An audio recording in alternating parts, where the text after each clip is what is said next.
হঠাৎ খেলার মাঠ এত দরকার পড়লো এটা তো আমরা জানি না। আর ওইখানে খেলার মাঠের মতো যথেষ্ট জায়গাও নাই। অল্প কিছু মানুষ সারা জীবনের জন্য বোকা হবে, সব মানুষ কিছু দিনের জন্য বোকা হবে। ভাঙচুরের বিষয়টা ৩২-এ যে ধরনের একেবারে নিশ্চিহ্ন করে দেব, খেলার মাঠ তৈরি করে দেব, এই বিষয়টি নিয়ে বেশ সরব হয়েছে অনেকে। এমনকি বিএনপির পক্ষ থেকেও বলা হচ্ছে, বিএনপি মহাসচিব তিনি বলেছেন যে কিছু মানুষ জড়ো করে বলবো ভেঙে দাও, গুড়িয়ে দাও, তাকে মেরে ফেলো, পিটিয়ে, এটা কখনোই গণতন্ত্র হতে পারে না। ধানমন্ডি ৩২ গুড়িয়ে দেবার নতুন ইন্ধন কে দেয়, কারা দেয়, কেন দেয়, সেটি নিয়ে তিনি প্রশ্ন তুলেছেন। মব ভায়োলেন্স বলেছেন এটিকে তিনি। দেরি হয়ে গেছে এটা।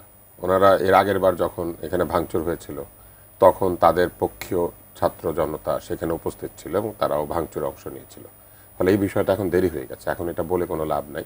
এই ঘটনাটা সবাই মিলে ঘটতে দিয়েছেন। এই মব ভায়োলেন্স তৈরি করার ক্ষেত্রে শুরুতে সকলেই উৎসাহ দিয়েছিলেন, পরে তারা টের পেয়েছেন যে এটা ঠিক হচ্ছে না। আপনার কি মনে হয় ভাই, মানে ঠিক হচ্ছে না বলেই কি এবার এভাবে প্রোটেক্ট করার চেষ্টা করা হলো?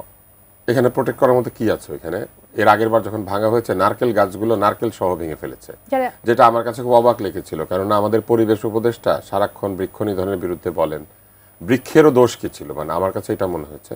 তো আমি দেখেছি যে নারকেল গাছগুলো নারকেল ধরা ছিল সেই অবস্থায় পুড়িয়ে দেয় না, বুলডোজার দিয়ে ভেঙে ফেলেছে, ভিডিও আছে। তো নারকেল গাছই যেখানে মানে টিকতে পারে নাই এবং ওখানে কিছুই নাই আসলে, তো এটা আবার নতুন করে কি রক্ষা করবো? ওখানে দেয়াল আছে, কোনো বাড়ি ঘর আছে, কিছু আছে, মানে রক্ষার চেষ্টা যেটা দেখলেন সেটি আসলে কি ছিল? সেটি আসলে কি ছিল এটা যারা রক্ষা করতে গিয়েছিলেন আগে যখন রক্ষা করেন নাই তাদের উত্তর দেওয়া উচিত। ওনারা একই অঙ্গে এত রূপের মতো, এক সময় ওইটাকে বাঁচান নাই, এখন আবার ওইটাকে বাঁচাতে গিয়েছেন, কি আছে ওইখানে বাঁচাতে গিয়েছেন, এটাই আমার খুব জানার ইচ্ছা। আর খেলার মাঠ তৈরি করা এসব তো অজুহাত, একটা ভাঙার জন্য একটা অজুহাত লাগে, একটা অজুহাত। হঠাৎ খেলার মাঠ এত দরকার পড়লো এটা তো আমরা জানি না। আর ওইখানে খেলার মাঠের মতো যথেষ্ট জায়গাও নাই। তারপরে যদি কেউ খেলাধুলা করতে চায় করতে পারে, ব্যাডমিন্টন খেলতে পারে বা কিছু একটা, আমি জানি না কি খেলার মাঠ খেলতে চেয়েছে। তবে ওইখানে আমরা কিছু কিছু অদ্ভুত বিষয় দেখেছি, যেমন একজনকে দেখেছি সে একাই, সাথে তার ক্যামেরা রয়েছে এবং সে আইন শৃঙ্খলা রক্ষাকারী বাহিনীকে ধমকাচ্ছে, একটি মেয়ে, একেবারে কন্যা বয়সী আমার। তো এই কন্যার বয়সী মেয়েটি কেন এখানে একা গিয়ে সবাইকে ধমকাচ্ছিল, এরকম আবার রিল হচ্ছে, ভিডিও হচ্ছে। আমরা আসলে একটা ভিন্ন প্রজন্মে বড় হয়েছি, তো ভিন্ন সময়ে জন্মগ্রহণ করেছি, আমরা ঠিক এই কাজগুলির কোনো ব্যাখ্যা খুঁজে পাই না যে কেন হয় কেন হয় না।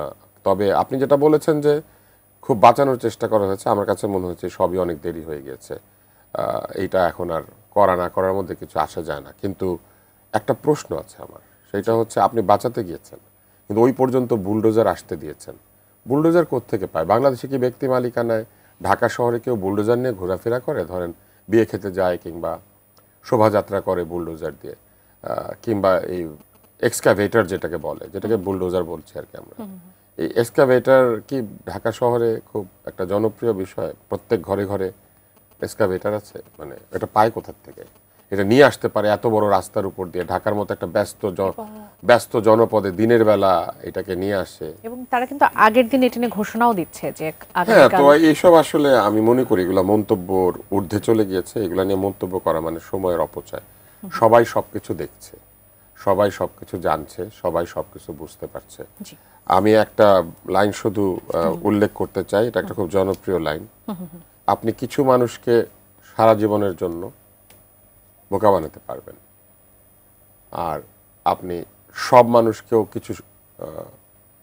সব মানুষকেও কিছু দিনের জন্য বোকা বানাতে পারবেন, কিন্তু সব মানুষকে সব সময়ের জন্য বোকা বানাতে পারবেন না। অল্প কিছু মানুষ সারা জীবনের জন্য বোকা হবে, সব মানুষ কিছু দিনের জন্য বোকা হবে, কিন্তু সব মানুষ সারা জীবনের জন্য বোকা হবে না, পৃথিবীতে কোথাও হয় না। ফলে জনগণকে যারা এরকম বোকা মনে করেন, আমি তাদের বুদ্ধি, মেধা, সিদ্ধান্ত গ্রহণের প্রক্রিয়া এবং তাদের উদ্দেশ্য নিয়ে আমার মনের মধ্যে যে দ্বিধা এবং দ্বন্দ্ব সেটি উপলব্ধি করি, এবং এই প্রশ্নের উত্তর হয়তো আমার মনের মধ্যে আছে, এটা মনের মধ্যেই থাকুক, কেননা সত্য দিবালোকের মতো এটা প্রকাশিত হবে এবং সত্যকে শত সহস্র ফিট গভীরে পুঁতে রাখলেও শেষ পর্যন্ত সেখানে যে রক্ত পলাশ, রক্ত জবা জন্মায় সেটা লোকে দেখতে পায়। প্রতিটি মৃতদেহের উপরে একটি ফুল গাছ, একটি গাছ, একটি বৃক্ষ বেড়ে ওঠে। ফলে মৃত্যু মানুষকে অন্তর্হিত করে, কিন্তু মৃত্যু মানুষকে বিস্মৃত করে না, এটা মনে রাখতে হবে।